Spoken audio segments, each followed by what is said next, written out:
Solo la poto, tozo solo la poto, toko solo la poto, toko continuer solo la poto, awa na Belgique, awa na Europe, toko solo la poto. Solo la poto, rendez-vous na yo, yanga, ya biso, esangisi biso, poto tombola Congo, to tombola culture à Congo, to changer mentalité na biso à Congolais. Toko solo la poto, na tonton bef les bachelors congolais, solo la poto.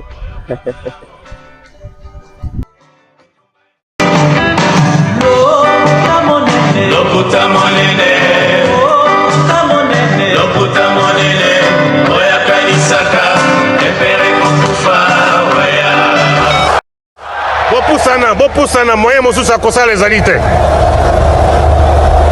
Avancez, avancez, avancez. T'es la tapis rouge. 2, 1. Toi, mon amour, Adolphe, Oza Boulingona, Namutebara.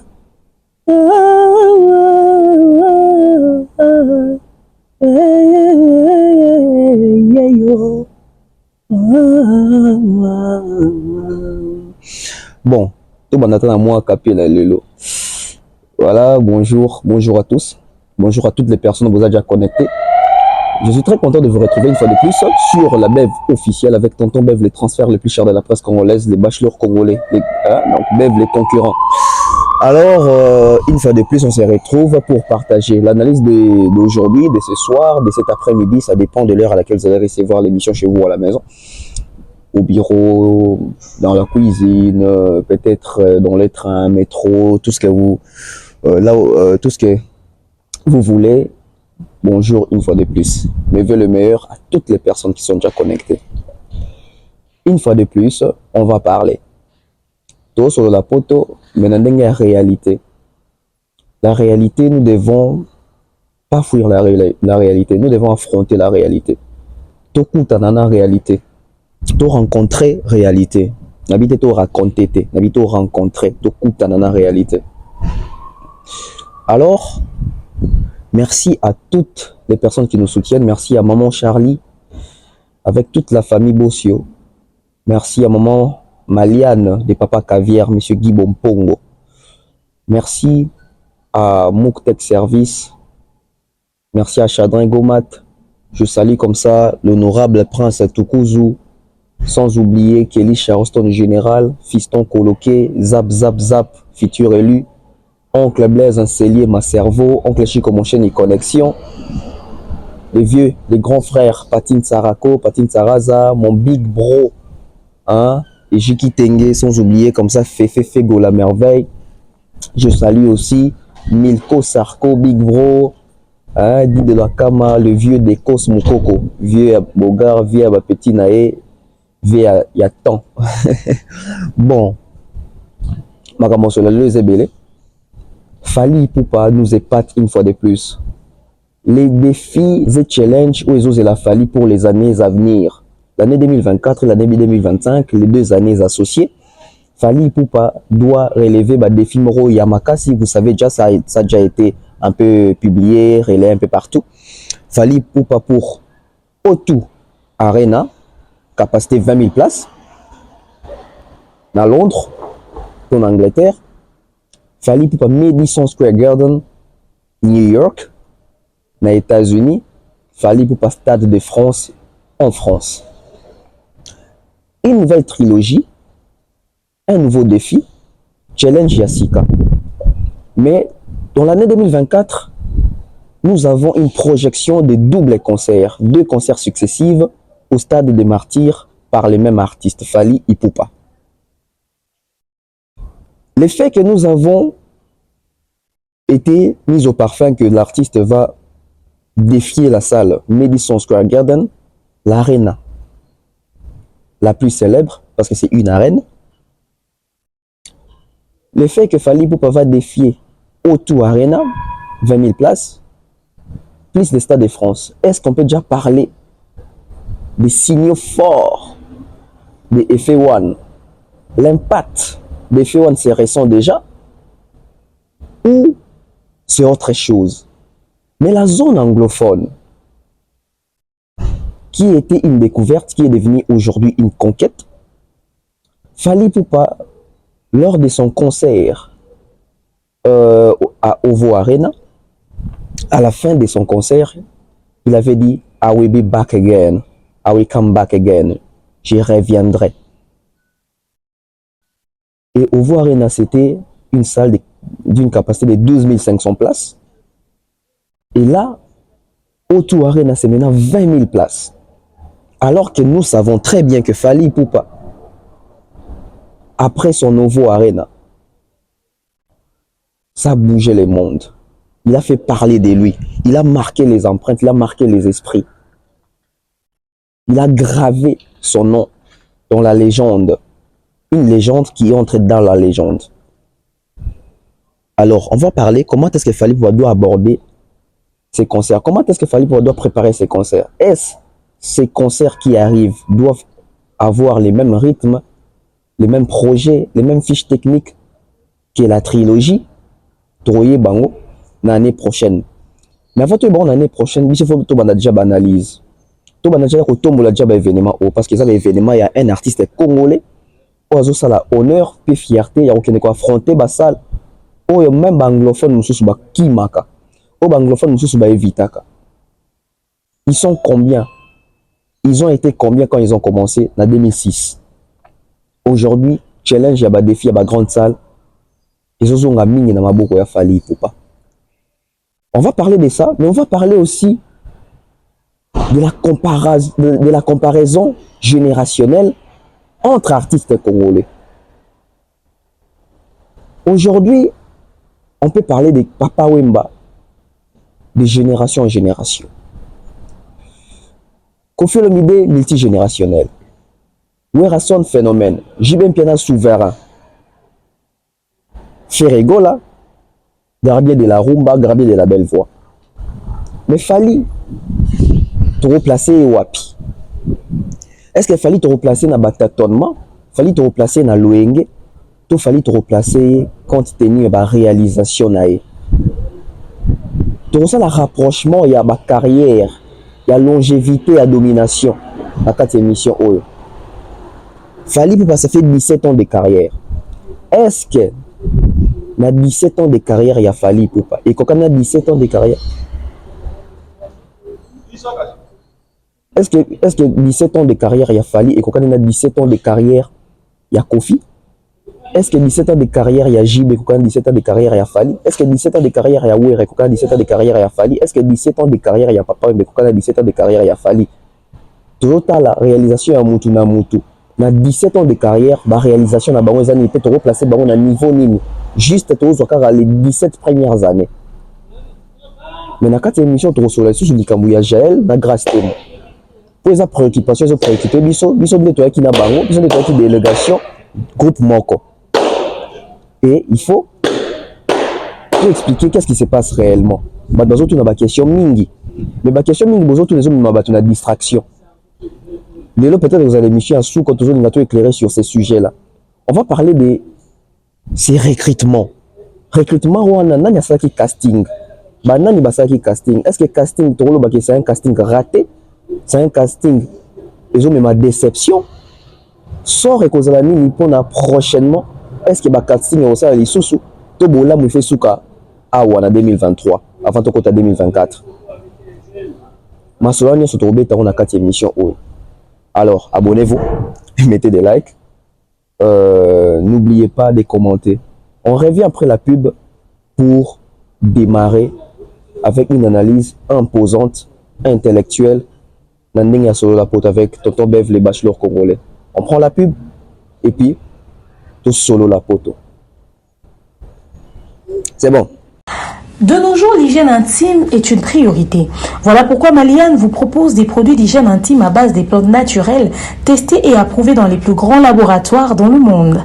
Maliane vous propose des thés de fertilité pour hommes et pour femmes, du thé pour bain à vapeur after accouchement pour soulager les maux de dos, gel intime pour hommes et pour femmes, produits pour les règles douloureuses, fibrome, endométriose, polykystie, myome, resserrement du muscle du vagin, trompe bouchée et j'en passe. Vous avez également des produits qui vous aident dans tout autre type de soucis gynécologiques que vous pouvez avoir. Ceinture abdominale, vous avez les protège-slip, les bandes hygiéniques et tous ces produits sont disponibles sur notre site www.maliane.com. Passez vos commandes à travers notre numéro affiché directement à partir de notre site et vous serez livré partout dans le monde. Maliane, pour une hygiène intime parfaite. Voilà, alors de retour. Trop ta classe T, mais Toyekola quand même. On commence avec Koffi Olomide. Koffi Olomide en 2000, je crois 16, lors d'une émission avec Papi Mboma, Koffi a suscité quelque chose de très important. Oyo, peut-être aujourd'hui, on ne se rend pas compte. Mais quand Koffi disait ça, il ne disait pas ça par hypocrisie. Il disait ça parce qu'il a eu à mener des études, des enquêtes. Il a une certaine expérience dans l'industrie musicale. Et lorsqu'il a parlé de Fally, c'était d'une manière sincère. Mais là, c'était pas encore pendant les 17 ans de carrière de Fally. Je pense que c'était encore dans les 11 ans de carrière de Fally. Mais qu'est-ce qu'il avait dit? Koffi a dit ceci. Fally Ipupa a fait les progrès les plus extraordinaires de la musique congolaise. Je me répète, Koffi a dit ceci. Fally Ipupa, c'est l'artiste congolais qui a fait les progrès les plus extraordinaires de la musique du Congo. Quand il disait ça, c'était pas excepté un tel, sauf un tel, hormis un tel. Mais aujourd'hui, quand Ambassi nous dit de Wendo jusqu'à je ne sais qui, nous traité Ambassi d'arrogant, d'orgueilleux, ayebi makambozo lobate, ayebi musique te, azo manqué ba tout respect. Alors moi j'aimerais tout ça l'exercice moko. Koffi Olomide, les grands Koffi Olomide, les Quadra Koraman, Songa Mbeli, avec toute sa grande carrière, était en train de reconnaître que Fally a fait les progrès les plus extraordinaires de la musique du Congo. Donc, il a inclus tous les artistes congolais, sauf personne, même lui dedans. Voilà pourquoi j'ai choisi d'aborder ces sujets pour nous faire voir qu'aujourd'hui, les progrès sont en train de se faire et Fally est en train d'établir des records. Et nous devons en parler sérieusement.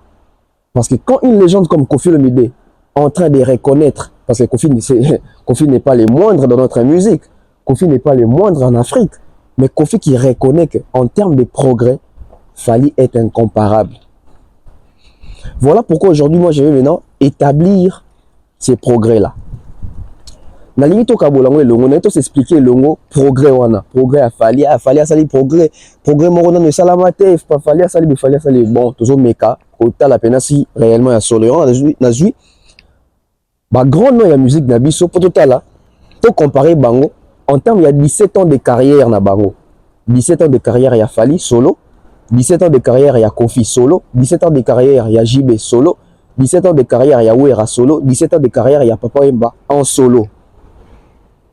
Même il y a fait évolution. Est-ce que réellement Fally a un programme Oyo ils a extraordinaire dans la musique à Congo? Est-ce que ça va Michel Moussou mieux qu'il y était dans 17 ans de carrière? Mais avant tout ça, TV radio poto peroti kalara poto sur la poto, donc il faut la preuve. Koffi à l'Obaginito là est très bien. Tout le monde a Koffi très bien. Tout le monde a Koffi sur progrès il a fallu pour la musique il y a Congo. On prend Koffi Olomide et puis on revient sur pour tout le monde. Mais qu'à comparaison, il y a 17 ans de carrière il y a chacun. Bravo Fally. A honorer Congo, a honorer Batika, Babiloko Renet Kusa ignorer Konini non. A sali progrès le plus extraordinaire il y a musique il y a star le loi Congo, a honorer Batika. Babiloko Renet Kusa ignorer Konini non. A sali progrès le plus extraordinaire il y a musique il y a star le loi voilà. Bravo Fally. A honorer Congo, a honorer Batika, Babiloko Renet Kusa ignorer Konini non. A sali progrès le plus extraordinaire il y a musique il y a star le loi solo net Kusa ignorer Konini non. A sali progrès le plus extraordinaire il y a musique il y a star le loi solo parce que dans le banda Congo tout ça combien moni ko la star solo za to kinangola ko Angola l'autre là so bengi ka batwana go to ebi mais kena obeta siko na Zambie mutuma lo bangla benga ba public ba senga yeye kena na Ghana kena na Bazimba kena na biso do kena Malawi c'est-à-dire to naïba na mutute ce garçon là a fait à kena musique na biso donc à kena nango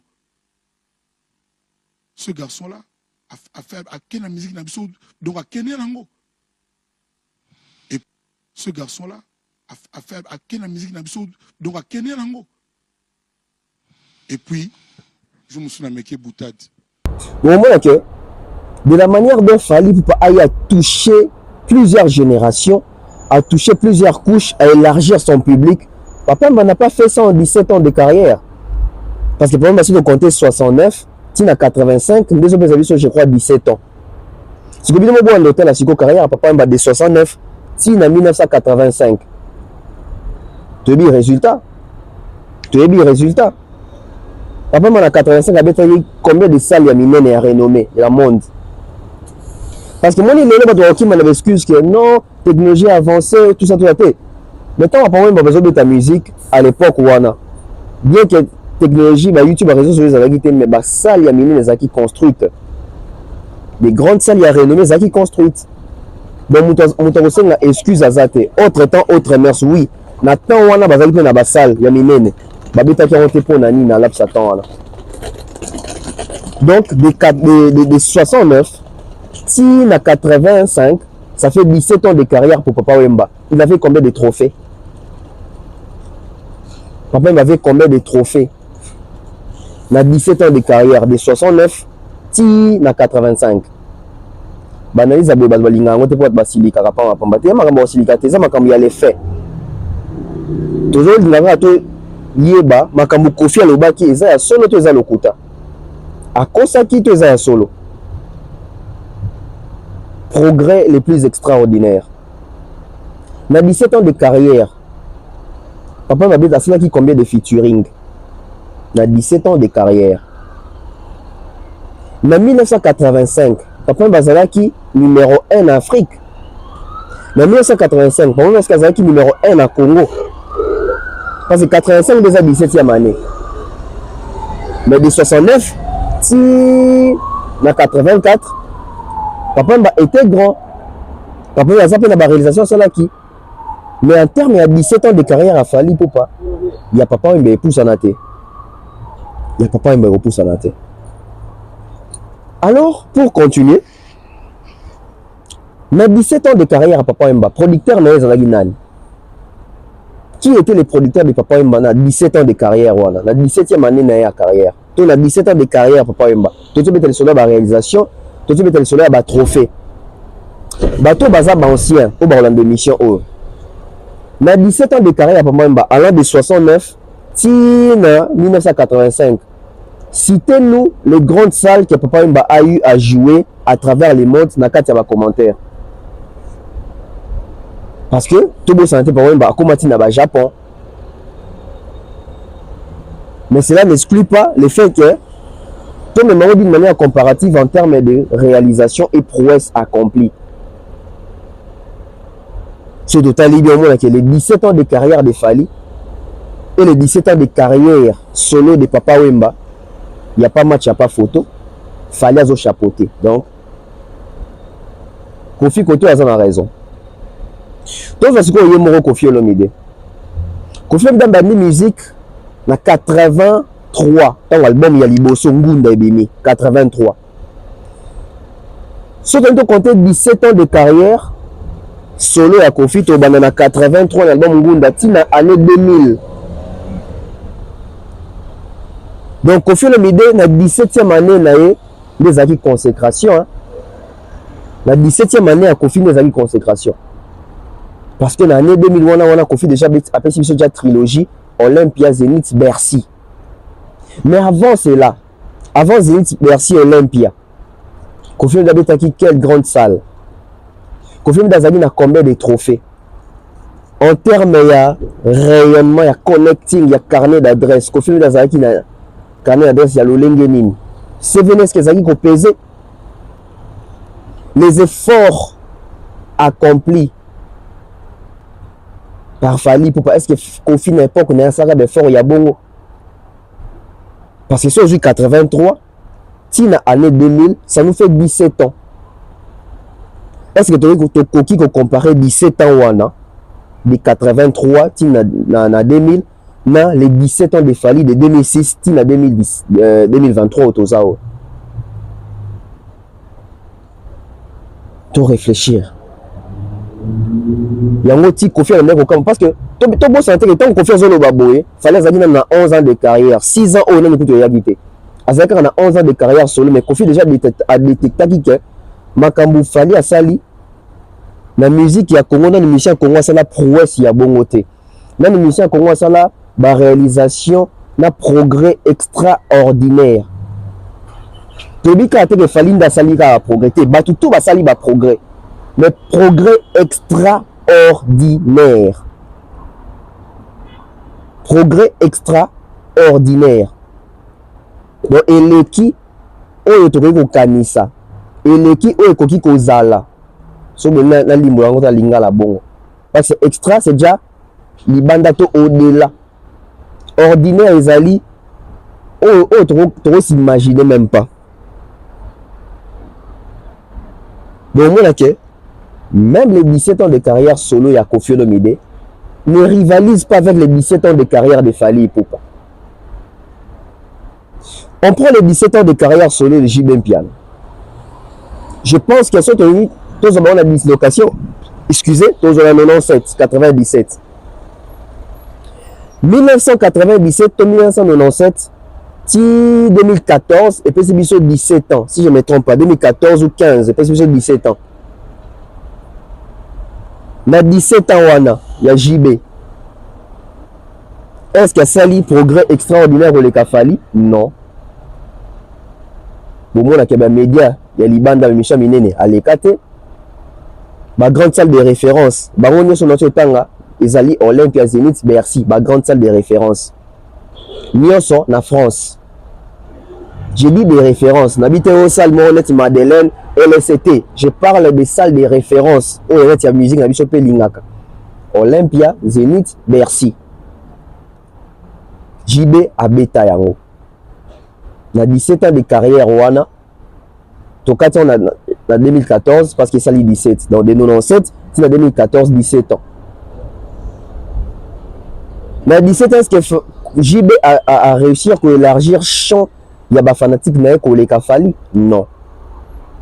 Na 17 ans, est-ce que JB a déjà compté numéro 1 en Afrique? Non. Na 17 ans, est-ce que Kofi a compté numéro 1 en Afrique? Oui. Oui, Kofi a compté numéro 1 en Afrique. Papa Wemba a compté comme star, mais je ne pense pas numéro 1 en Afrique. Star Kaka a une renommée, a un combo, mais que Papa Wemba numéro 1 en Afrique, je pense que. Mais Kofi, oui. JB, non. Donc, si aujourd'hui 17 ans de carrière, il y a JB. Là, 17 ans de carrière, il a fallu aller là. Tout le monde, il contraste. Ce sont des vérités. Il faut que l'on ils ont inventé, mais il y a un Kofi à l'Oba qui peut être assis réellement, mais Kofi à l'Oba qui est solo. Et nous, Kofi a raison. Si j'ai 17 ans de carrière, papa, il a 17 ans de carrière, il a fallu. Fallait que les anglophones aient même un trophée, il y a des salles, il y a des zones anglophones, il y a des salles, il y a une capacité minée. Papa, il y a des salles en hauteur. Et papa, il y a même conscient de Marius Munga. Lelo, fallait décrocher devant tout le monde. Il voyait, mais il fallait aujourd'hui nous défendre valablement. Puis à son âme, il avait dit ça, il avait reconnu ça. On a dit un grand esprit. Bateau à bout, il y a dans le Ngete.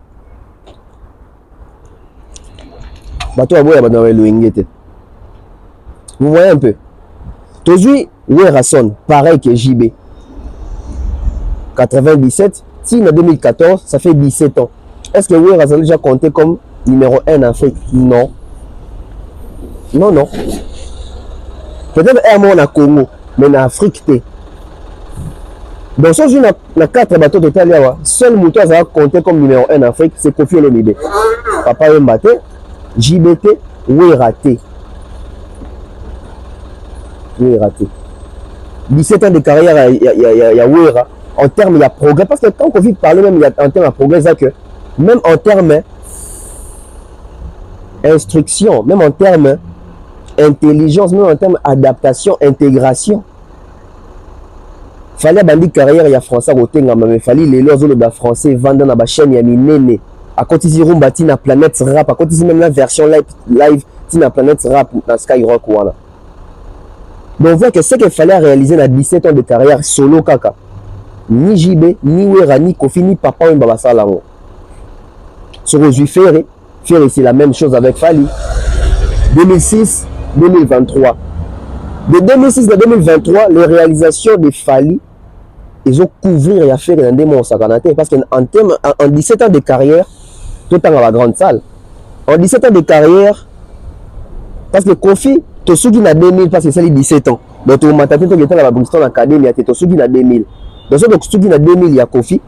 Kofi, la grande salle de Robima, Olympia, Zénith, Bercy. Olympia, Zénith, Bercy. Si tu as limité qui a la réalisation, tu as Stade des Martyrs, mais tu as Stade des Martyrs il y a 2000 tu as Stade des Martyrs avant 2000, parce que Kofi a Stade avant 2000, je crois que Stade il y a 99. Tant que Fali ba Esika. Abeta Stade non, c'est la moins pire Kaboy. Donc Kofi tu autant à Olympia, il y a plein, Zénith il y a plein, Bercy il y a plein, Stade il y a Mpiaka. So de Papa Wemba. Papa Wemba to sugi na 85. Moi petit temps to sugi na 85, donc Papa Wemba comme ni Olympia ni Zénith ni Bercy. Asuka mis une exposition là, visibilité à Peter à Gabriel. Dans la production, il y a un peu de mettre dans le Japon, etc. Mais la salle il y a renommé, to Lobaka. Sauf ceux qui ont 85 et pas pour moi, pendant 17 ans de carrière, il n'a pas fait ces progrès-là. Quand on prend JB Piana, en 17 ans de carrière, de 97, si en 2014, JB a fait l'Olympia, Bercy, Zénith, à Salina, le stade, parce qu'il y a des gens à Kati, parce qu'il y a des gens à Kati. À Bettina Stade, la réalisation en Wall. Na 17 ans de carrière. Si tu as 17 ans de carrière à Werason, Wera beta Olympia T. Abeta kaka Bercy, na Bazini Tebele. Abeti na stade. To ba stade, to le bata bongo. Voilà la réalisation, ya Wera na 17 ans de carrière na. Si tu as 17 ans de carrière, ya Ferré. Ferré abeta ka Zénith sala monene, abeta Stade des Martyrs en 2023 ou en juin. À part ça, faire un salle moussou a remonté. Si tu as des trophées, des trollés là. Faire un combien de trophées. Oui, raison a combien de trophées. Jibazan a combien de trophées. Kofi a combien de trophées. Papa Mazan a combien de trophées. Obazouaki n'a 17 ans. N'habite au-delà de 17 ans. Il a 17 ans. Donc Papa Mazan de ceux qui ont 1985, je ne pense pas qu'à les kata 8 trophées. Ceux de ceux qui ont 1985, je ne pense pas que Papa Mazan les kata 8 trophées. Parce que 85, de 69, c'est la 85, c'est 17 ans. Si je confie une idée de 83, si la 2000, je ne pense pas que Kofi combien de gens dans 12, 13 trophées. Si on joue Rasson, on joue Jibon Piana, de 97, si la 2015 ou 14, combien de trophées. On joue Ferré, combien de trophées dans 17 ans. Si on fallait à 17 ans, on a plus de 70 trophées majeurs. On a plus de collaboration. On a plus de visibilité, plus d'exposition. À plusieurs reprises, Abima, meilleur artiste d'Afrique, comme numéro 1 en Afrique. Lelo, c'est le numéro 1 en Afrique francophone. Puis, Azobunda Lelo, en termes de Kangasiko, Afrique, Wana, Abundana, Babar, Nabona, Nigérien. En 17 ans de carrière solo, il a fallu abeti basal o bavie na babeta abeti Olympia abeti Zénith abeti Bercy basal a renommé pe abakisi abeti Ovo Arena abeti ING Arena abeti na ex Bercy Accor Hotel Arena lelo et abeti You Arena. Donc fallait à jouer 3 autres salles au musée congolais à Kotate. Au musée congolais à Bétate à l'affiche comme leader. Fali Poupa, You Arena, Ovo Arena, ING Arena. Et la projection de Mabiso na O2 Arena, na Madison Square Garden, Peso Memabiso Lisusu, la Stade de France. Donc les 17 ans de carrière, il a fallu pour pas. Et les qui, 17 ans de carrière, il y a musicien congolais, Nyonso. Donc si basilique la rambasi, ça la carrière, il faut qu'on que les a confiés, mais parce que Kofi Aloba, Fali a ça les progrès les plus extraordinaires de la musique du Congo. Donc même il y a confiance à reconnaître que non, c'est le progrès à bon côté. À reconnaître que grand Kala Salangote, Taboula Salangote, Francois Salangote, Papa Mba Salangote, Jiba Salangote, Wera Salangote, Kofi Salangote, Fer Salangote. Ça, c'est une vérité qui va blesser plusieurs personnes, mais ça reste une vérité. Une vérité à Bundanangote. Il y a un autre démontré, il y a un démontré en haut. Dans les 17 ans de carrière de Fali ou pas, ils ont 17 ans de carrière encore impactant dans le monde. C'est un progrès extraordinaire. Kofi Alobaki. Il avait raison. Je donne raison à Kofi Olomide que Fali Poupa a fait les progrès les plus extraordinaires de la musique du Congo, de la musique de notre pays. Aucun autre artiste n'avait fait autant que Fali. Bravo Fali. Ça, c'est mérité. Et ça se voit comme ça. La communauté, batubele ba olingate to lo baboué. Là, le Comore ça langa audio lobby. Obi nous comparer Fali na Kofi, autre temps autre mœurs, oui, autre temps autre mœurs. Mais ba Kofi lelo ba obeta musique, ba tiki musique te ba longo na compétition te. Ba to longo na compétition ça papa Mba akufa. Kofi a to beta na Davido. Kofi a zo sa banzembo. Donc il est actif. On n'épargne personne. À l'époque, quand on disait que Kofi Olomide suivait les guides numéro 1, Madilou jouait. Madilou jouait. Simaro jouait. Ndombe tout mettait encore en vie, actif. Papa Wemba Kuta Zonga en activité. Papa Wemba était là, mais les gens disaient que Kofi était numéro 1. Ça n'avait dérangé personne. D'abord, qu'on répond à WhatsApp, na combien de gars, merci, courage. Pour ma casse, on a combien de courage. Courage, hein? Courage. Parce que c'est Fali, toujours une gâteau boya yango. Parce que c'est Fali, toujours une gâteau c'est la normalité. Yango na lobara toujours. Na mboko eza facile muto donc c'est normal muto lobaka Kofi Olomide, il faut te devoir et respect à la légende, c'est normal, ça passe. Ferrego la bilanga loyembo, ça passe. Ouais, son phénomène muto leki en stratégie zaté, ça passe.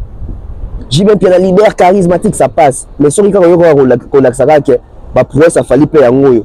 Bah tu vas commencer l'effort ba normaliser yango na sens lobaka te ba te si ba salango et loka si que zate a sali nini to koti que la bino tenter. Vous n'aurez pas ce temps-là. Car nous sommes en train de changer les choses. Nous devons communiquer autrement. Aujourd'hui, nous devons apprécier et reconnaître l'époque de Fali Poupa, l'impact de la carrière de Fali Poupa dans notre pays, dans notre musique, dans notre continent. Il a impacté, il est arrivé à un niveau où Kofi, JB, Wera, Papa Wemba, Taboulé, Franco n'ont jamais atteint ces niveaux. Ce n'est pas une honte de le dire. Ce n'est pas une honte de le dire. D'autant plus que nous sommes dans la vérité. D'autant plus que nous sommes du côté rationnel, du côté réfléchi, du côté factuel. Pourquoi en avoir honte? Pourquoi en avoir honte? Donc, les lots, ils ont dit, dans mon habitude, vous savez que ça va choquer à battre. Au moins, vous savez que bien, vous avez un warrior, bien, je c'est un warrior. Mais, quand vous qualifiez un warrior, vous qualifiez une intention. Parce que warrior, c'est un fanatique à Fali. Warrior aza muto azo loba makambo fallait ça la makambo fallait ça la que ça ba prouesse zo mona na pas ezoteka musique na biso na trafa sur likolo. Donc lelo ba comment na plus na Sony ya kozala kutu warrior parce que warrior ils a ba valeur. Warrior ils ali vérité, warrior ils ali ba prouesse, warrior ils ali réussite. Mais zo mona muto azo banga azo ka Sony ba benga warrior, mais muto azo préférer ba loba kutu ya za gaulois. Azo préférer ba loba ki azali wera sonique. Azo préféré ba loba ki aza wengemen. Alors que ce que nous avons en termes de valeur, de anti-valeur, nous sommes tout déclassés. Donc, la carrière de Fali Poupa, les 17 ans de carrière de Fali Poupa, c'est je crois c'est c'est la meilleure carrière en termes de 17 ans que les musiciens sont 17 ans na bango. En termes de réalisation, prouesse, réseautage, connecting, carnet d'adresse, qui star. Papa Mba nous disait toujours, ou ton autre toujours que Papa Mba a génération en génération, de génération en génération. Oui, Papa Mba n'est plus paix à son âme. Aujourd'hui, de génération en génération, c'est Fally Ipupa. Parce que même les ponts où il fallait entre génération et la génération assez, là les salles maté, la génération et la génération likolo, là les salles maté. C'est nous qui est dans la musique de Fally pour qu'on peut retrouver Banamike Tilikolo. Ba vidéo mon na tout le monde a ba challenge, tout le monde a ba vidéo, tout le monde a même ba fan au ba concert na ya ba âge nyonso. Il a réussi, il a rolongola complexe. Na bana oba wotoni na poto oba yoka la musique ya ba congolais te fallait ramener ba bana yoka rumba. Ça c'est un travail oba tebele ba sala kité. Et lui il a fait ça, on doit reconnaître qu'il est en train de le faire et soyons derrière lui. On continue avec notre émission. Le sujet Moussous.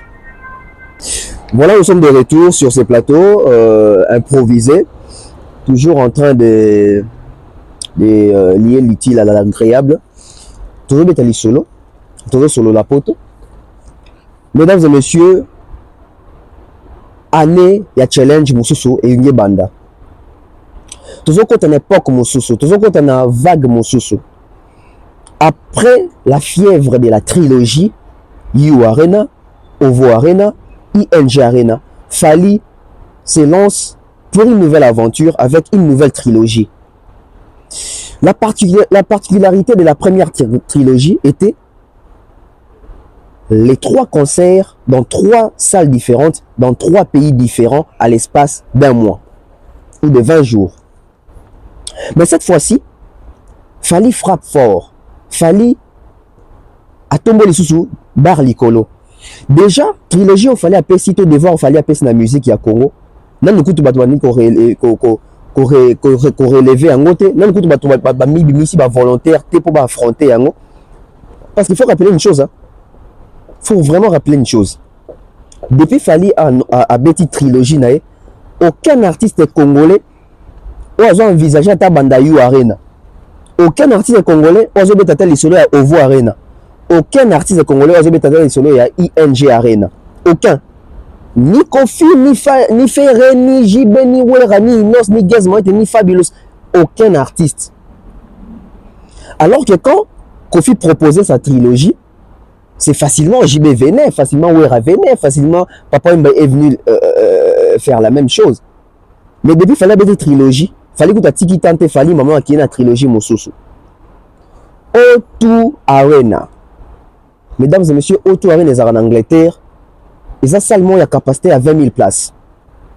Dans la émission de Thierry Mombaya, dans la émission de Dab, dans la émission d'Afrique Mobimba, dans la émission de Bev officiel, il y a Rolobake. La conquête anglophone. La Fally Mania. La Fally Mania s'est imposée. La Fally Mania existe aujourd'hui. Nous avons une nouvelle direction, Yarotala. Je l'avais dit que Fally, dans la zone anglophone, il faut qu'il y ait des découvertes. Découverte dans la zone anglophone, il y a Fally. Ce n'était pas dans la zone anglophone africaine, non. C'était dans la zone anglophone européenne. Et aujourd'hui, la zone anglophone européenne, Fally à Koti Bango Namutu. Bayebi Fally. Bayebi qui est un artiste africain francophone qui s'appelle Fally Ipupa. Le fait qu'il s'est produit dans Ovo Arena. Déjà, ça a été challenge moro ya Rosagante. Ça a été défi moro ya Mouneno Fally à relever. Parce qu'il y a plusieurs artistes, musiciens, il y a zone anglophone, où il y a une grande salle en Angleterre. Parce que UK, ils ont marché Mouneno la musique. Black T. Tu as un groupe, il y a Beatles. Il y a un groupe anglais. Je crois qu'il y a un groupe, il y a Liverpool, là, si je ne me trompe pas. The Beatles. Ringo Starr,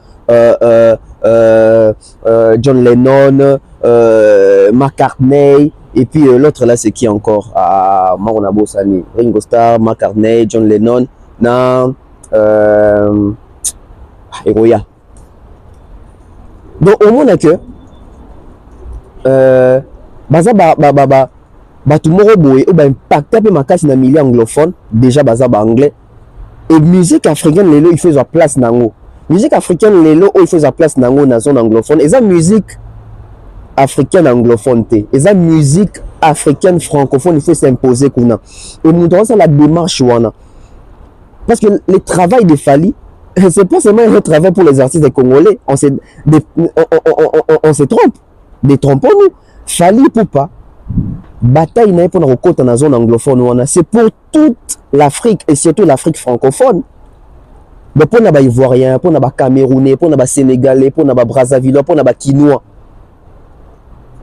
Heureusement Fally azali on a que c'est Fally là c'est lui qui est en train de oser et tant que ça lui réussite na Ovo Arena et F1 qui est aujourd'hui un grand manager dans le circuit à l'industrie musicale africaine et internationale d'une manière proprement dite. Il y a la zone anglophone wana ne peut pas laisser Fally Ipupa aller inaperçu. Il y a un loba qui a début émission, bon on s'est rappelé, Fally a fait un concert naïe à Loba, je vais revenir. À Loba en Angleterre, na Rozonga. Merci Nabino, tout ça les concerts malam, tu participer, etc. Mais je vais revenir. Et Lelo, O2 Arena. The O2 Arena, ils ont maman na salle, ils ont une capacité à 20 000 places. Donc, Ovo, ils ont à 12 500. Mais, O2 Arena, ils ont à 20 000 places. Donc, on a toujours, il y a compétition, il y a musique. La compétition mondiale, il y a musique, Lelo. À part Fally Ipupa na Congo, vous pensez que l'artiste a banana na Ovo on est puis qui va affronter O2 Arena? Parce que pour nous affronter Bassalwana, excusez, faut en avoir nzembo, faut en avoir succès, faut en avoir connu, faut en avoir suivi pour de vrai. Bon, les artistes tout le monde sur Instagram, au 2 millions de followers sur Instagram, c'est très bien. Mais Aibi qui est mort à Somba yango. L'artiste est belé ba Somba. L'artiste est belé ba fan virtuel. Au moins les détracteurs à Fally à l'époque battu de la haine, battu tout wana ba Virginie Manganga. Maintenant ba ni que Fally za ba fan virtuel. Si ko boni Fally oza na ba fan virtuel, a otondi sa ba salle, bino bato bando ba kaza ba fan virtuel. Beaucoup mais ça même analyse ya ba concert ya Fally ko ba ke abeta ba salle minene, mais ndenge nini ya fait spectacle était oh bo betana lisono na bato bayaki. Normalement analyse amini fait ça là que abeti ba salle minene na salle mpiaka. Abeti ba salle minene me bato bayete moi que tu ça bino que aza ba fan virtuel. Mais ba analyse na bino ezo vanda na aspect planté. Ba analyse na bino ezo vanda na faux fouillant. Parce que aujourd'hui l'artiste congolais a un vrai fanatique au va concerner se déplacer va consommer en ligne dans les réseaux sociaux si na ba concert koya c'est lui c'est l'aigle. Alors l'aigle de l'Afrique conquête siko et bandi parce que découverte des acquis au Arena parce que conquête O2 Arena bon monique il y a évolution au Arena 12 000 O2 20 000 donc 8 000 personnes de plus 8 000 personnes de plus. Alors je vous apprends aussi na bateau ba somba habillé ya Ovo Arena na bateau belé ba rata ko sont habillé parce que habillé c'est silaki donc bateau wana la majorité ba okene concert à Londres mais aussi bateau bazalaka na Europe mais le la Londres to Angleterre dans son espace Schengen tout ba ko se préparer en conséquence pour okene concert wana. Alors moi je pense que nos analyses doivent maintenant s'orienter de la sorte. Bateau bazwa ki capacité bateau bazwa ki capacité te bateau bazwa ki possibilité te ya koya kokota ba concert bateau ya kokota concert ya Ovo Arena. C'est le moment de se préparer, c'est le moment où vous habillé na bino, c'est le moment de booker vos places parce que makambo to mona na Fally ba concert on fallait zo pesa biso peut-être les abiso sous 20 ans 25 ans pour artiste mo so pesa biso boy parce que tu remarqué ce n'est que lui aya qui abeti encore Arena monsieur congolais moko tabeti salle ya niveau encore Arena merci aya betel biso You Arena monsieur congolais moko tazo beta capacité à You Arena abetel biso Ovo Arena monsieur congolais moko tazo ko tia libaya abeti ING monsieur congolais moko tazo ko tia libaya na salle ya Lolenge ya bongo yi wana skwazo kenena O2 Arena. Donc au fur et à mesure où ton obake bon ngazo zela mukula artiste na ngazo akobeta artiste na yo age zo poussana tant que fali mutazo pesa biso to profiter to comme histoire et longo na ye O2 Arena ça prend la suffisance que fali lelo na zone anglophone à côté fali lelo na marché anglophone à côté bande ko kanga année oyo to aussi ça fali akobenda ba certification na zone anglophone tozawa kaka ndenga benda ka ba certification na zone francophone ndenga ko benda ba certification na zone anglophone nous sommes ici tozawa mais to des trilogie mais particularité to biloko zo kokana la trilogie afali ezali toujours 3 pays différents Yoari nezali na France Ovoir nezali na Angleterre ING ezali na Belgique a aussi Canada si vous sortez la projection monsieur tozake O2 Arena est en Angleterre, Stade de France est en France, Madison Square Garden est en États-Unis. Donc tout le fali États-Unis. Besoin mon que fali azo comme bisika a sali découverte et puis a comme ça la conquête. Tant il fallait qu'il n'a pas tourné na beta en États-Unis na ba salle nini, na ba salle de théâtre. Ba Polo Theater, ba Palladium, ba Lincoln, ba Times Square etc. ba salle les gens tout tellement ébélé. Mais tout aussi le défi majeur est comme une arena. Il y a Madison Square Garden. Parce que Madison Square Garden est un oiseau bangoté. Tant que ça amoureux à basket, moi éviter que le basket est belé, le match est belé à basket total là et bien tamara na salle wana ya to na stade wana auto bengi Madison Square Garden. Neti nga amoureux à catch. Nga ndoka nga combo salle wana ndoka on a catch. Oyo kabo Triple H arobunda tam susu na Goldberg, main event est na Madison Square Garden. Oyo kabo Randy Orton na robunda tata John Cena main event est na Madison Square Garden. Non donc et là on a kana catch na ba rêve langa les plus fou na domo na te musicien congolais à nouvelle génération à côté les manakata salwana mais fali pour azo qu'il est na Madison Square Garden. Mama na salle na ba congolais artiste oya le kawana eza Papa Wemba na Madison Square Garden.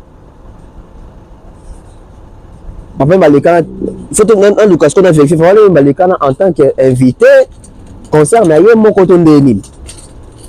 Il faut tout vérifier. Mais ce qu'il fallait, c'est qu'il n'y ait que concert n'a eu mon configuration 20 000 places. Et ben, ça fallait.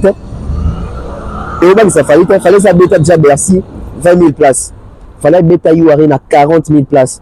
Il fallait bêta ING 16 000. Il fallait tout bêta OVO 12 000. Donc, Madison Square Garden. Et ben ça fallait 20 000 places en et un an l'euro.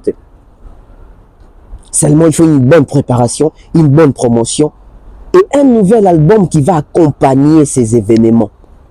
Voilà tout beau santé parce que 2024, je pense qu'il fallait appeler ça Tokos 3 où ils allaient plus dans la tendance anglophone et c'est fait à dessein. Et la présence de Fé1 doit nous interpeller. Ce n'est pas une présence en vain.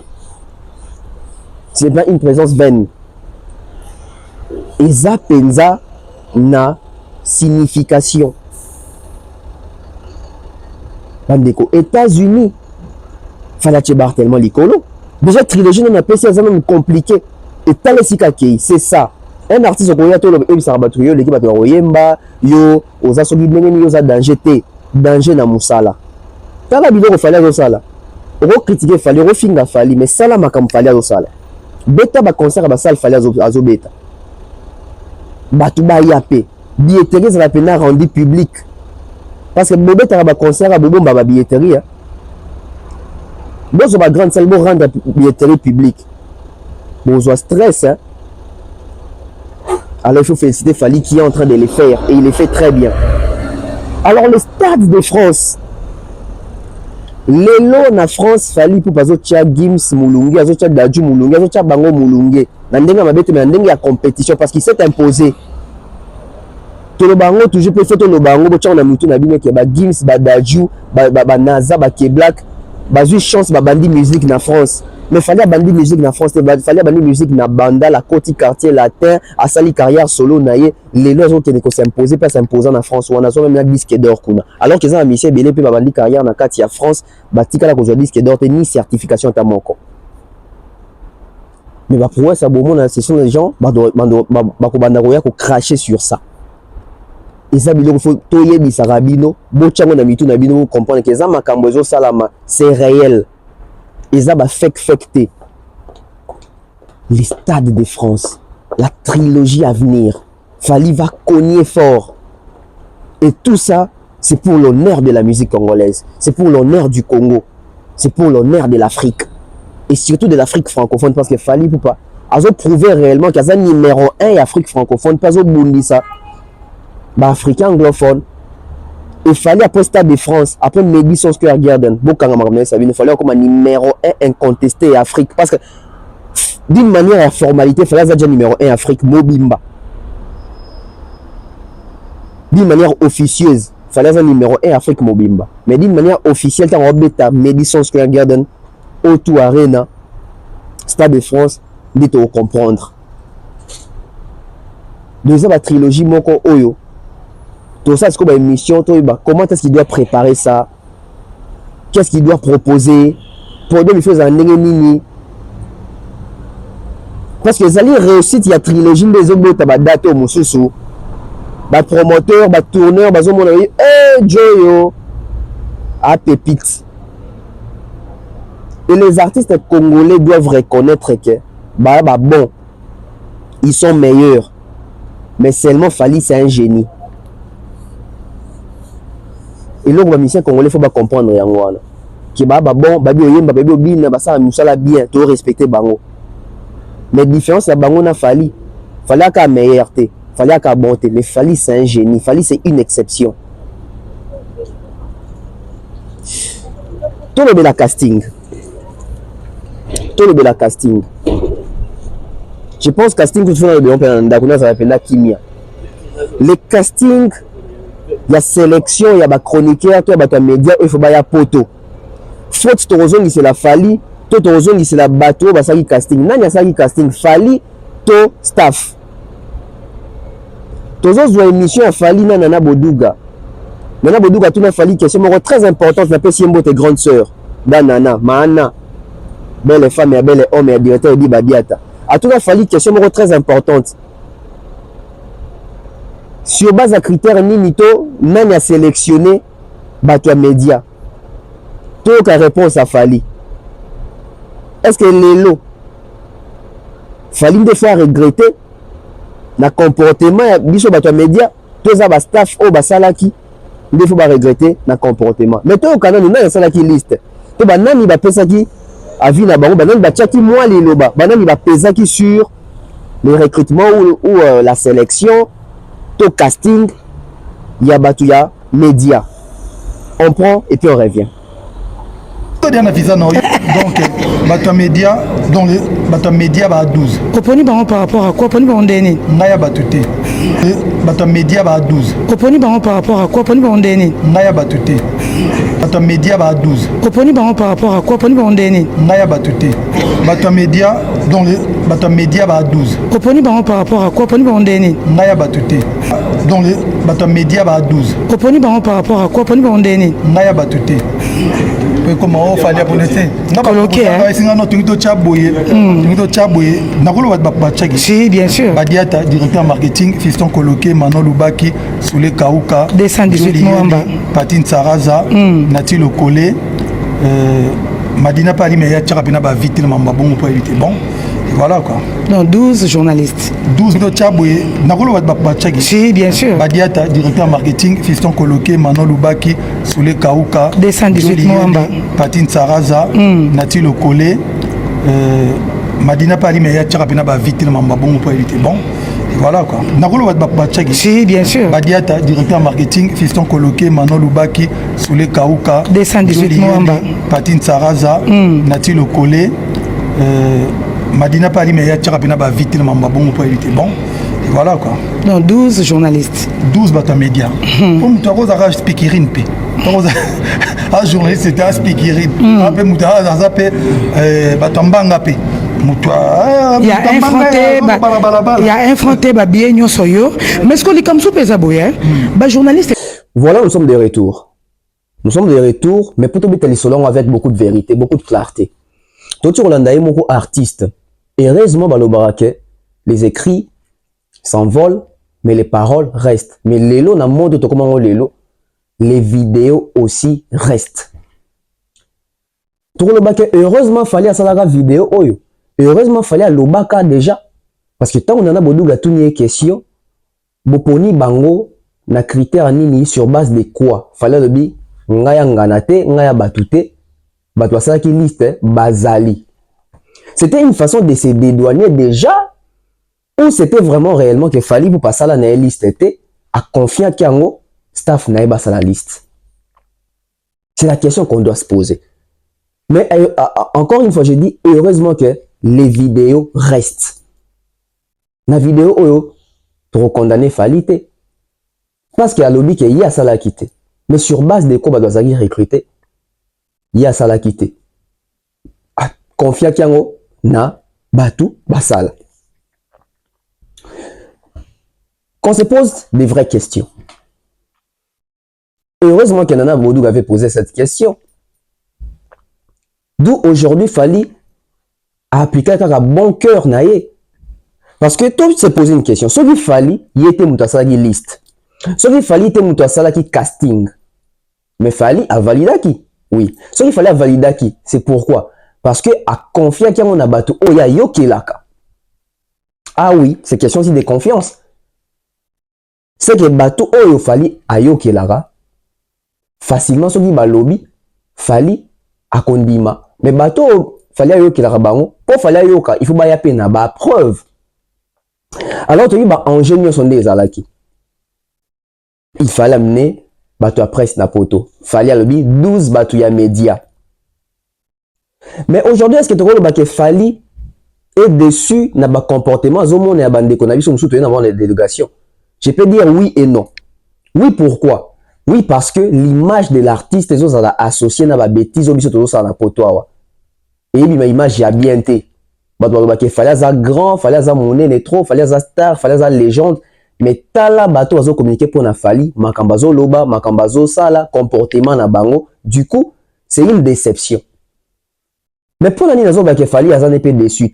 Parce que tant qu'on a fallu, nana bodu ba tourner, ba to presse, pour nani, il fallait biti, à kara ba to médiaté, ba msupe ba to mbanga, ba to speaking, etc. ba to mbanga. Donc quand fallu dit ba to mbanga, fallait zambiaka na musique, fallait à yebi que signifie mutu ya mbanga. Pourquoi je dis ça? Parce que fallait à tangi kombo ya bato basala ki ba liste, to bato basala ki liste, to bato basala ki casting.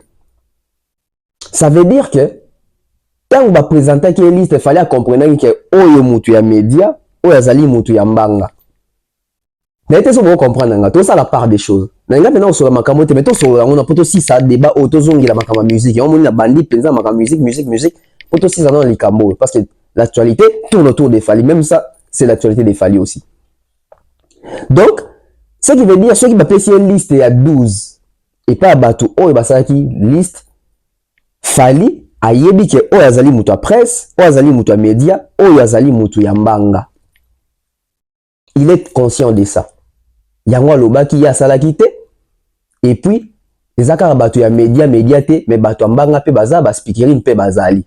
Parce que tant amona ki liste, sûrement amona ayebi Mombaya azali mutu ya mbanga te. Donc Mombaya mutu ya presse. Demer Nyangi mutu ya mbanga te, mutu ya presse. Donc, ayebi kotala. Tant que la liste, comme Njora, comme Manike, ayebi que Njora na Manike ne sont pas de la presse, mais baza bato, bayana communication, etc. Donc, il sait faire la part des choses. Alors, Fali, alobi que ya sa liste, te matangi kombo ya bato ya sa liste. J'ai ça ici. Fali atangi directeur Edi Badiata. Fali atangi Manon Lubaki. Oh, lelo, bandeko, nabiso. Pas comme Koko Tsarakombo nae, amateur tina ba miniature. Fallait atangi Soule Kao Kapal Zuri, na pesi mbote sikazali. Fallait atangi Patine Saraza, mon grand frère Ntsarako. Fallait atangi NL Nati Lokole Big Bro, na pesi mbote. Fallait atangi manager Madina Malobi ke ye aye barane makambo wana te, mais ça quand même peu parmi bato yo ba décidaka. Mais moi, je sais à quel niveau au Madina à Soukaki. Fiston coloqué grand frère na pesi mbote, pe atangi Dieu lié Limimpongo. Ça fait, je crois, 8 personnes, si je ne me trompe pas. Edi Badiata, Mano Lubaki, Souley Kaoka, Patine Saraza, Nati Lokole, Madina, Koloke, Jolieli. Bangonde basalaki casting. Alors, ceux qui le bateau, il faut pas la dessus. Ils ont fallu, tous les bateaux basalaki casting. Fallait on la dessus pour nanani. C'est qu'il fallait on la dessus par bateau basalaki casting. Mais fallait ça dessus directement te na biso bateau yoto yé poto. Fallait ça dessus na bateau basalaki biso to ya poto. L'invité se doit comprendre. Donc, bateau basalaki liste. Les 8 personnes basali liste oyo. Bango baza dessus na biso. Mais fallait ça dessus na bango. Du coup, biso bateau to yé poto. O ba vie na biso, ba ya na biso, ba tia biso na liste. To sambu ici casting ba ya na biso. Mais après, il fallait qu'on ait la ingénieuse. Déjà, tu as vu que Fali, ba mission belé à Congo, ba tinda ba tuba fingaye. Ba mission à Congo, ba tika ba entourage na bango ba attaquer Fali sans pour autant qu'on peki ça. Sans pour autant qu'on kata hémorragie wana. D'où il fallait ba tu ya lo lenge pe ya ko kene agressivité bongo ba ya pe ko défendre Fali, ça qui n'est pas une mauvaise chose. De to moni Alexia Kendalango ndenga Kendalango, Jaël Kendalango ndenga Kendalango, Manike Vienjoa. Et ça dit que na casting parce qu'il faut qu'on soit arménien sur rocha na côté dans ce qui est de guerre. Jaël c'est beaucoup battu pour Fali, Alexis Wechi, Manike Njora. Babiso ope to sali po to salaki. Nde balobaka ke ah bino so bono na kisango c'est que koto ba okena on ane balobaka internet c'est église. Donc il fallait aussi récompenser ces gens-là. Au basaki musala munene ya ko recadrer bateau bazaki ko finga Fali sans raison pour dénigrer Fali pour ne relaxer ba grand-mère à Fali. Ça c'est une bonne chose de reconnaître. Parce que les gens on a des comment singa bi pour nani bandeko na basi bazo bake ngai na risque vie nanga pour na Fali nga vie nanga en danger pour na Fali alors qu'il faut ba le bake ba vie na bango en danger parce que ba liara na sima Fali ba vidéo na bango ko tsarambong. Bon, on a encore tapé na mingité mais je crois que c'est partagé. On parle de Fali parce que Fali c'est de l'argent aussi. Les contenus de Fali est à la marée côté la biso pe mbongo. Seulement mon tombe ni orienter la communication na. Mais le c'est qu'il faut de tourner regard na Nati Lokole. Parce que Nati Lokole tant mon ba tout na question que Fali ba ke bien de osagili c'est Nati Lokole bi ah yepe yanganité Fali aloba gine kaka pour organiser la galerie. Côté aussi côté juger ndengeni. Photo balo la regard, c'est pas fiston coloqué. Photo balo la regard et pas le directeur Edi Badiata. Photo balo le longi pas Manon Lubaki parce qu'il fallait citer. Photo balo le longi pas ya Jolieli. Patine Saraza. Parce qu'ils ont eu des mots à dire. Pour bisoto ya bapoto. Parce que le monde ba warrior be bazo comme casting ezaki ya mabe, casting ezaki erreur. Mais erreur par rapport à qui, par rapport à quoi? Aujourd'hui, bateau, on a plus dessus. Tout le monde, on a plus dessus, je pense, les a fallu. Parce que sûrement, quand on fallait à Tikaki, approche n'est pas ça la liste. Ça qui va confiance. Et approche n'est pas ça la liste, parce que confiance dans bateau, bah dans la liste. Tout décevoir, bango. Non, tu as tout parce que tu as équipe. Maintenant, tu as décevoir moutouté. Mais par comportement, ils ont là ta corporation, mobimba, na délégation, mobimba. J'aurais voulu que biloko to lobela ngote. Mais toujours lobela parce que to éclaircir un peu ba point moussous. Est-ce que les lots, ceux qui n'ont joli li mutachaki Jaël na grâce mon liste na maniqué parce que bazo ki bango de bato problème. So les a joli li mutachaki bango. Les autres joli li a cause problème na Fali. So les ali directeur Edi Badiata mutachaki Jaël na liste grâce mon liste maniqué na liste. Les lots regarde bato ils allaient pas papa Edi Badiata. So les ali Patine Saraza. So les ali fiston coloqué. So les ali Vienati Lokole. so les avez pété mon mano. Donc l'émission de Fally là nous permet à comprendre ce qui est le tori ko inculper nani, ce qui est le tori ko balola regard et pas nani na makambo e komi lelo. Mais baloba ngo tobo tarabana tobo taramite mate. Ba tchaki biso en liste mais ba yebaki makambo to kobota na simate, c'est ça aussi.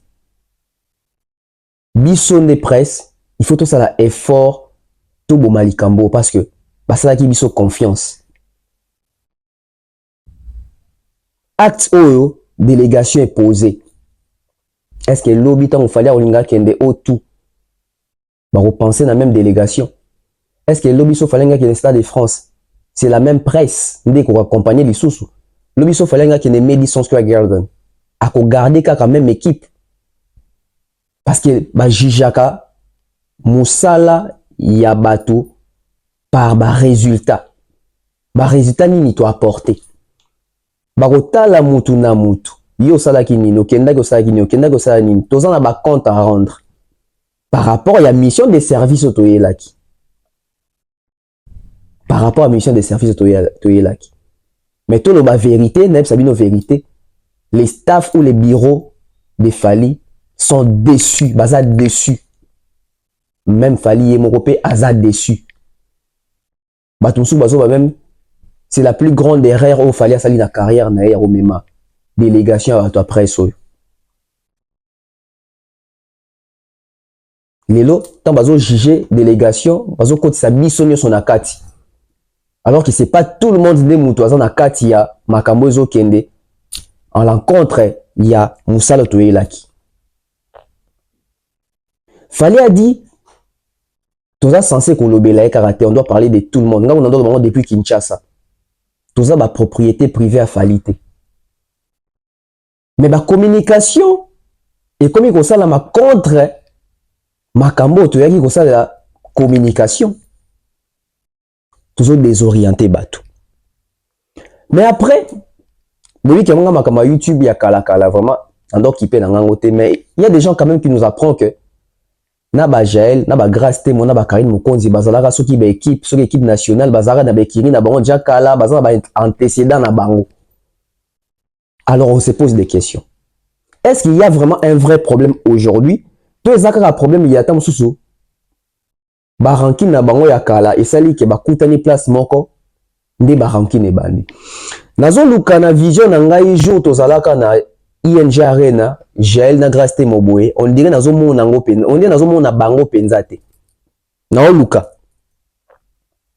Nazo luka na vision na nga penza ke vidéo ta photo, Jaël awa Grace Temo, on dirait ça penza te. Est-ce que c'est depuis ces jours-là que ba tension et bandaka? Est-ce que ba tension na bango depuis kala? Tous les akanga makambo bazo ba ke soit disant audio ya Grace Temo, grâce à Sali boye, Jaël a Siliki, boye na. C'est quoi les vrais problèmes? Les vrais problèmes se trouvent aujourd'hui ou les vrais problèmes et banda depuis bazara sur une équipe nationale ndé dans bazo komelanga ya. Alors si ce sont des problèmes où ils y a kala ba antécédent na bango. Mais vous avez une mission de service au bamemela ki biso et si la pobo qui est se rendre ba compte sur les ali makambo ya kala.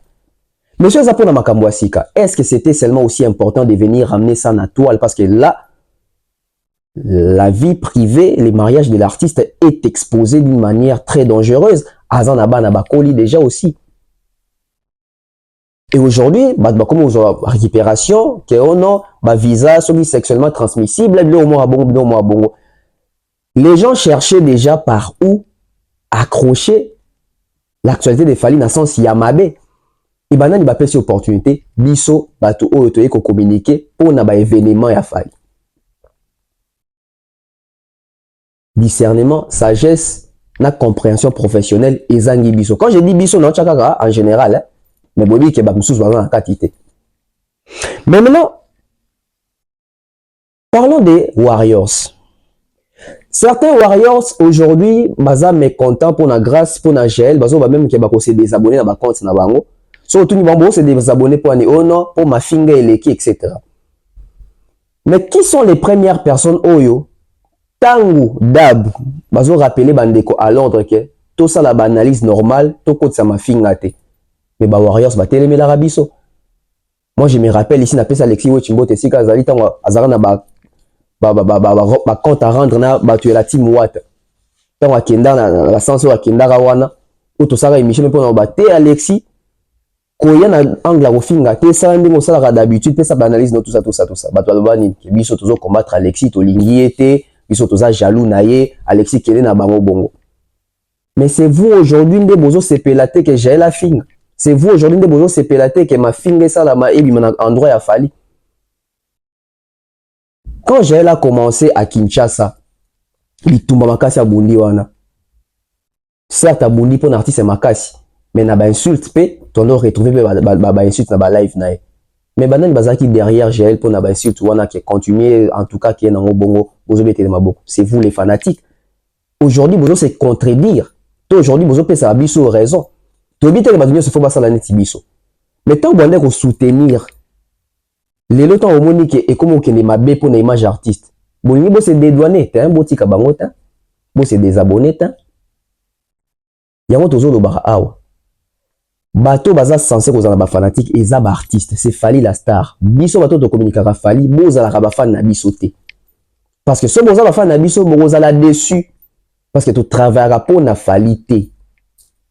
On travaille pour tout artiste congolais. Donc, si on a un lobela Fally, on sait pas nanga, mukolo na lobela faire c'est que osilika. Non, tout ça indépendant, nous ne sommes pas des propriétés privées de Fally Ipupa. Fally nous a amenés ici pour la couverture de ces événements et non pour devenir ses attachés de presse, ses propriétés privées, ses biens privés. Non, enlevez ça na bamitu na bino. Yango, soki bozo longolango te, bo banda kozalaka kaka déçu. Faut tes ozonga na bat basaki casting. Bien que tu condamné bon mingité parce que par contre basaki on a bonne foi. Mais tala lelo makambo ememi. Tala lelo makambo ememi. Biloko boko fragiliser makambo ebele ba relation ya bato. Est-ce les problèmes de Grâce Temo et Jaël? C'est un problème actuel ou c'est un problème aussi besoin de l'équipe na bango na saison des antécédents ou bazo repérant lelo. Na lobara totika koluka kokoma star ici ka Fally aza star. Mais après je pense qu'il y a les photos souka awa parce que monsieur Kimo Moulay s'il y aura lieu to mekaso opesa mo avimo mais na minute oyo ba fanatique a Fally beaucoup m'a concentré na ba événement a Fally azo proposer. Vous êtes les premières personnes à recourir à la live wana, mais vous êtes aussi les premières personnes à rebaquer. Toro, c'est des abonnés. Ou c'est des abonnés, mais vous à la live yango. Faisons la part des choses. J'ai dit ça, autant que ba fan, il y a distrait à Rabagolois. Mais apparemment, ba warrior, c'est belé. La majorité d'entre vous, vous zappez, ba distrait dans des mots, ça canate. Que ça vous serve aussi des leçons. Mais après, pour conclure, moi je pense que nous sommes dans une communauté. Nous sommes entre frères et sœurs. Nous sommes de la même corporation et aussi, nous constituons une famille, une grande famille aujourd'hui. Parce que dans 10 ans, 20 ans, 30 ans, 50 ans, etc., cette génération va être belango que Toyaka délégation après, c'est pour la couverture à trilogie. Alors, par modestie, par politesse, les côtés humains, moi je pense aujourd'hui, nous, la corporation, au nom de la corporation, il y a presse, il y a délégation, et la première délégation, et la deuxième délégation. Je m'excuse au nom de toutes les personnes autour de Kinabango. Parce que ajustement oyo, tout le comportement oyo, ils ont bien été pour une image, il y a presse, pour une image, il y a culture, pour une image, il y a artiste, pour une image, il y a communauté. Au nom de la presse, moi, je m'excuse pour tous mes frères et sœurs, pour tous mes confrères et toutes mes consoeurs. En tout cas, je m'excuse auprès des Fally Ipupa, auprès de son équipe, bureau, staff. Moi, j'avais même fait la démarche, comme la même artiste, et moi, pour s'excuser pour na bavure au salama. Alors, on a une moto. Moi, je pense Jaël, Grâce Temo, vous avez sœur nanga, Boyebi. Ça ne sert à rien, on ça la live, oh, bozo sala. Tout luka ko peut-être ba guéguer des okendewana. Moi, je pense ma vidéo, il faut bosser les la vidéo excuse. Jaël fait une émission ou une vidéo Excuse-toi auprès des fanatiques de Fali, auprès des Fali pour pendant staff ou basali biso confiance. Grâce tes mots de même. Bossa la vidéo et excuse. Tout s'excuser. Ça ne change rien. Ils ont erreur, tout ba erreur et komaka, mais de quoi tout ça ba humain, tout tomber dans ba piège, il y a mobilité. Ça ne coûte rien. Une fois de plus, moi, je m'excuse pour na bande konyoso, pour na biso makamto sali. Ils ont ba fanatique artiste, ils ont artiste, ils ont la bureau. Sincère excuse. Donc Jaël et grâce tes mots, faites la même chose. Tout la veille image, on passe à autre chose, ma promotion, ma concert, ils est belé. Ce n'est pas la peine, il y a qu'on s'est divisé, il y a ça là-bas orgueil, non. Ce qui yaki, c'est parce que délégation, bah, et puis staff, bah, ça qui liste, artiste, na bonne foi, na a validaki, to keti na ba Schengen, to zu, bah, autant d'années au to zu wana. C'est par bonne foi. Excusons-nous, bon s'excuser, makambo et les cas. Excusez-vous, voilà. On se retrouve prochainement, merci à toutes les personnes de Balandi. Bye bye.